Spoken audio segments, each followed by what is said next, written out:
Olá amigos, tudo bem?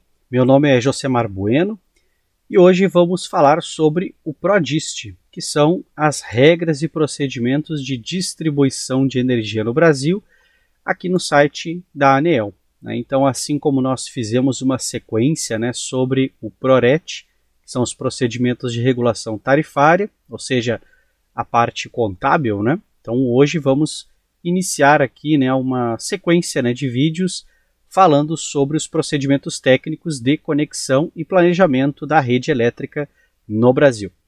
Certo, pessoal? Então, antes de começarmos aqui, quero fazer 2 convites para vocês. E o primeiro convite é para que conheçam o nosso grupo de negócios, o Mercado Livre de Energia em Foco. Então, se você quer melhorar seu network, participar de um grupo e também ter acesso a treinamentos exclusivos, então conheça aqui o nosso grupo de negócios. Aqui rapidamente, pessoal, só para mostrar um pouquinho dos treinamentos.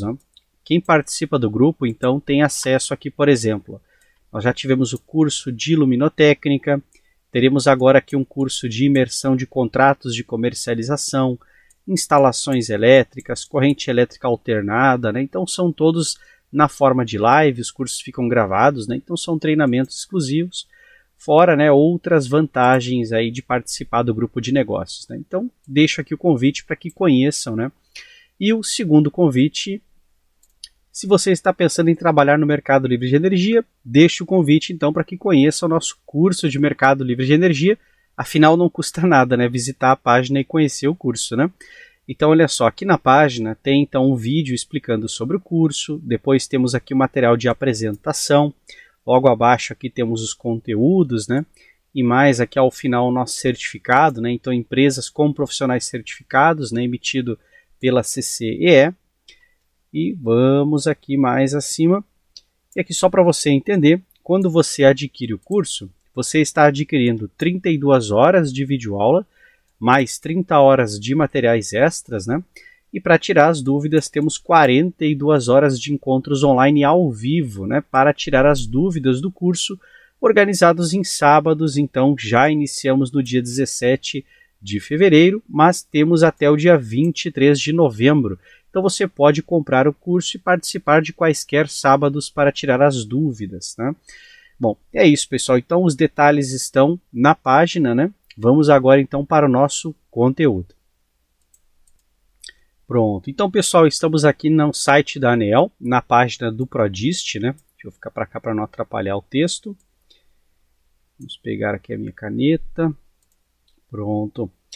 Então olha só, temos aqui, são 11 módulos, O primeiro módulo é basicamente um glossário, então é mais para você se familiarizar com os termos técnicos, Inclusive é um glossário muito bom para quem está começando na área, para poder tirar dúvidas, quando ouve uma palavra e não tem certeza exatamente o que significa.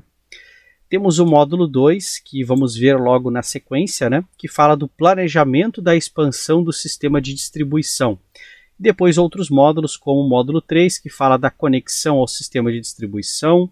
Depois o módulo 4, que são procedimentos operativos. O módulo 5 são sistemas de medição, basicamente fala sobre o padrão da medição, procedimentos de leitura também, informações requeridas e obrigações, cálculo de perdas na distribuição, qualidade no fornecimento de energia elétrica, esse aqui é um módulo muito importante, ressarcimento de danos elétricos, o módulo 10, sistemas de informação geográfica regulatório, e o último aqui, talvez o menos conhecido, por incrível que pareça, é o modelo de fatura de energia elétrica e informações suplementares. Então, sim, a ANEEL ela parametriza as informações que devem estar na fatura de energia.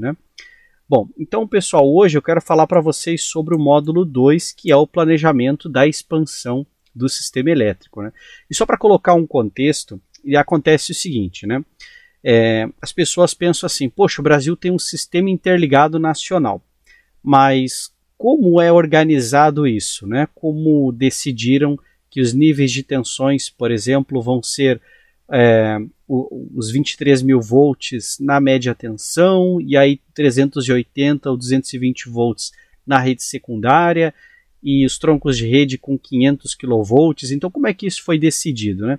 E por que temos dois grupos de consumidores, né? O grupo A e o grupo B, né? Por quê? Porque está feito desta forma, né?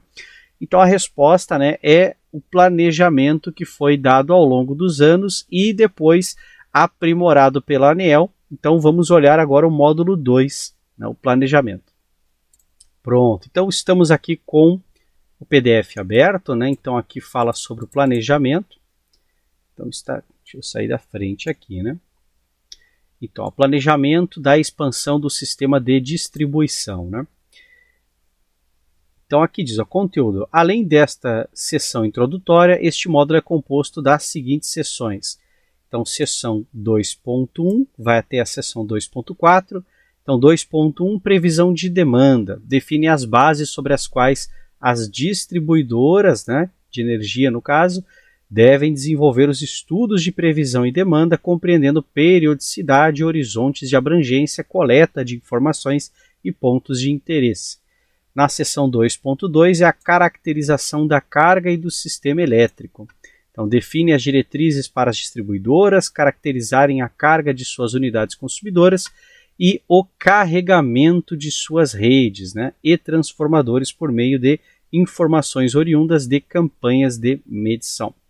Seção 2.3, critérios e estudos de planejamento, e a seção 2.4, plano de desenvolvimento da distribuição. Então vamos pular direto para a seção 2.2 aqui. Pronto, então estamos aqui, ó, seção 2.2, caracterização da carga e sistema elétrico, né? Então aqui, ó, na estratificação das unidades consumidoras, né? Então olha só o que ele coloca, ó. O SD seria sistema de distribuição, né? E o AT, alta tensão. Depois esse MT, média tensão, e BT, baixa tensão. Esse tipo de nomenclatura é importante você ler lá no glossário, né? Porque tudo isso aqui, às vezes, a gente fala, passa batido, né? Mas essas abreviaturas, né? Algumas expressões estão no glossário. Então lá você consegue, né, tirar as dúvidas aí. Então, por exemplo, o que é o sistema de alta tensão? Basicamente, veja que é acima de 69 mil volts, né? Então, tudo que está acima de 69 mil volts é alta tensão. A média tensão é um intervalo bem específico, ó. É de 2,3 mil volts, né, porque são quilovolts, e inferior a 69 quilovolts. Então, redes de 33 kV, média tensão. Redes de 23, média tensão. Redes de 13.600, né? Não, 13.800, né? Então, também média tensão. E a baixa tensão? Olha só o que ele coloca. A baixa tensão é qualquer tensão abaixo de 2.300 volts, né? Ou 2,3 kV. Depois, nós temos aqui as definições para as unidades, né? Então, ó, para as unidades consumidoras conectadas ao sistema de média tensão, a estratificação deve ser feita por potência. Então, olha só. Se eu contrato uma demanda de até 50 kW, né, eu vou ficar na primeira faixa, né? Depois, ó, acima de 50 até 150 seria minha segunda faixa. Depois, acima de 150 até 300. Depois, acima de 300 até 800. E a última faixa é demandas acima de 800 kW. Então, todas essas faixas de potência precisam estar conectados em média tensão. O que significa que abaixo de 50 kW eu posso me conectar em baixa tensão. Eu não sou obrigado, né, a contratar uma demanda, por exemplo, né? Reparem que as distribuidoras de energia geralmente usam um argumento de 75 kW, porque nas resoluções normativas tem também essa referência, né?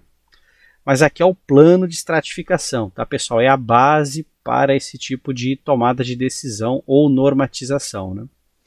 Bom, então, continuando aqui, ó. Para as unidades consumidoras conectadas ao sistema de baixa tensão, aí repara que eles não vão usar potência agora. Olha só, a estratificação deve ser feita por classes.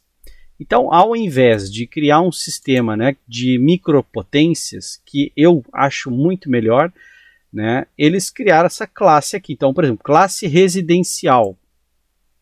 Eu acho um pouco vago, né? Porque assim, Se você pegar uma classe residencial, na média, nós teríamos aí uns 15 kW de potência aí, né, médio, aí pensando uma grande residência e uma pequena residência, né? Ah, Josemar, mas por que 15 kW? Porque se você fizer a média das potências, você vai ver que uma casa muito pequena, pelo menos tem um chuveiro e algumas coisinhas, né? Então você somando, pensando na máxima potência exigida da rede, né, com toda a potência instalada exigida, dá para chegar a 15 kW, ou seja, não que chega ali, né, mas que chega próximo, chega, porque pelo menos, né, você tem a potência do chuveiro, que é algo ali de 5.500 até 7.000, 8.000 watts, né? Então você tem ali uma potência grande e mais uns 2, 3.000 watts você já chega próximo aí pelo menos, né, dos 15. Agora, se você pega uma casa muito grande que tem 3 banheiros, né, imagina você tem um quarto principal e 2 quartos ali, por exemplo, um para cada filho, 2 filhos, né? E aí a casa é muito grande e decidiram colocar um banheiro em cada quarto, por exemplo. Ou então um banheiro comum para a família, um banheiro em um dos quartos e um banheiro de uso comum para todos, né? Então 3 banheiros, resumindo a história. Você já ultrapassa, você vai lá para 21 kW só com os chuveiros, né? Então, se você pensar em residencial, eu acho um pouco vago. Acho que eles deveriam, na verdade, separar em microdemandas, né? Até pode parecer estranho, mas eu acharia correto você ter uma tarifa com postos tarifários, né, uma tarifa binômia com distinção no posto tarifário também para clientes de menor potência, clientes conectados na baixa tensão. Eu acho que um sistema de microdemandas facilitaria muito, né? Porque você teria um perfil simples, ou seja, qual a microdemanda que você contratou? Ah, contratei, sei lá, 7 kW. Pô, dá para entender que é uma casa pequena, né? Agora você fala que contratou uma demanda de 21 kW, ou seja, geralmente o mínimo, né? No grupo A o pessoal viabiliza contratando em 30, né? Então 21 já é uma casa bem grande, né? 3 chuveiros aí pelo menos ligados aí simultaneamente, né? Por exemplo, ou forçando um pouco a barra também, né? Bom, aí temos o rural. Eu acho estranho a nomenclatura falar rural, porque o rural pode ser um sítio pequeno, pode ser uma fazenda enorme, né? Então o rural, eu não sei para que isso serve, na verdade, né? Acho que eles poderiam extinguir isso aqui, deixar tudo na microdemanda, não fazer. É uma coisa tão estranha você pegar uma carga elétrica, né, no sentido de demanda de potência, né? Você está demandando potência e definir ela como rural. Que diferença faz? É melhor pensar em termos de potência, né? Depois uma classe industrial, aí uma classe comercial, poder público e consumo próprio, né? Uma classe chamada serviço público e iluminação pública. Isso aqui vai se traduzir naquele famoso B1, ou seja, B1 residencial, o B2 é o rural, aí o industrial, aí a gente coloca todo mundo junto, né? Pega esse aqui, ó, industrial, comercial, poder público, coloca tudo em B3, né? A iluminação a gente chama de B4, e aí ó, qualquer classe classificada no subgrupo tarifário AS, conforme definido nas regras de prestação do serviço público de distribuição de energia elétrica. O que é o subgrupo AS, né? Porque olha só que interessante, né? Aqui ele fala para as unidades conectadas ao sistema de baixa tensão. E aqui vem uma confusãozinha. Quando a gente fala grupo A, o subgrupo AS ele é do grupo A. E quando a gente fala grupo B, a gente fala de todos que estão da baixa tensão. Mas o AS também é conectado em baixa tensão, certo? Então não confundam modalidade tarifária definida lá no PRORET com o plano de estratificação para a conexão das cargas. Veja, conectar em baixa tensão é para estratificar o plano. Aqui você esqueça a parte de tarifa. Esqueça, né? Tarifa é lá no PRORET. E aí eles usam a denominação grupo A, grupo B para poder separar as modalidades tarifárias, né? Então, grupo A, grupo B é modalidade tarifária. Aqui a gente está falando de estratificação. Repara que aqui em cima ele não fala em grupo A, ele fala em potência. Aqui fala em potência e aqui são as classes, né? Então, por isso que é interessante aí a gente talvez rever esse plano em algum momento, né? Não digo assim o objetivo do plano, mas a forma, né, que ele está estruturado aqui e as denominações, né? Seguindo aqui, nós temos agora, olha só que interessante, para as unidades consumidoras da classe residencial atendidas em baixa tensão, a estratificação deve ser feita por faixa de consumo. Então nós temos aqui, ó, até 100 kWh, ou seja, igual ou abaixo disso é a tarifa mínima, né? Ou seja, o pessoal que paga a taxa básica, né? Acima de 100 kWh até 200 kWh, na verdade, isso aqui não tem muita aplicação, né? Onde eu vou usar essas informações aqui? Duas coisas básicas, tá? Por exemplo, grupo B, eu quero conectar ele, eu vou conectar numa rede monofásica, bifásica ou trifásica. Aí eu olho para isso aqui e eu consigo conectar, por exemplo, né, numa rede trifásica, bifásica ou monofásica, olhando para o consumo do cara. Mais ou menos essa é a ideia, né? E outra questão é para separar grupos tarifários, né? Por exemplo, como é que eu vou aplicar, vamos dizer ali, a tarifa social, né? Quem é que vai pagar essa tarifa? Eu posso usar para definir o consumo. Então, todos que consomem, por exemplo, até 100 kWh pagam a tarifa social, por exemplo. Eu posso usar como um gatilho. E a última é, por exemplo, cobranças que estão extra setor elétrico, né? Por exemplo, a contribuição para a iluminação pública, que você paga para a prefeitura, né? Não tem nenhuma relação com o setor elétrico, né? Eles sempre colocam de tabelinha como se fosse do setor elétrico, mas quem garante a lâmpada ali para iluminar, né, é a prefeitura, né? Então, a prefeitura faz um repasse, né? Ela fala assim, bom, quem consome até 100 kWh paga X, quem consome entre 100 kWh e 200 kWh paga Y, né? Ou X mais 2 ou X mais 3, ou seja, eles criam uma regrinha ali.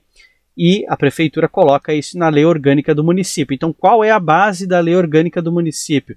Geralmente as faixas de potência e consumo definidas nestes documentos aqui, por exemplo. Então, esse documento aqui, ele vai até além de organizar as conexões do setor elétrico, né? Aqui eu estou lendo só o início do documento, né? Ele tem 23 páginas. Depois ele faz uma repetição, né? Começa para unidades consumidoras da classe rural, aí tem as faixas de consumo, né? Mas por que eles colocam faixas de consumo aqui? Porque, por exemplo, vamos supor que eles criam um subsídio, tá?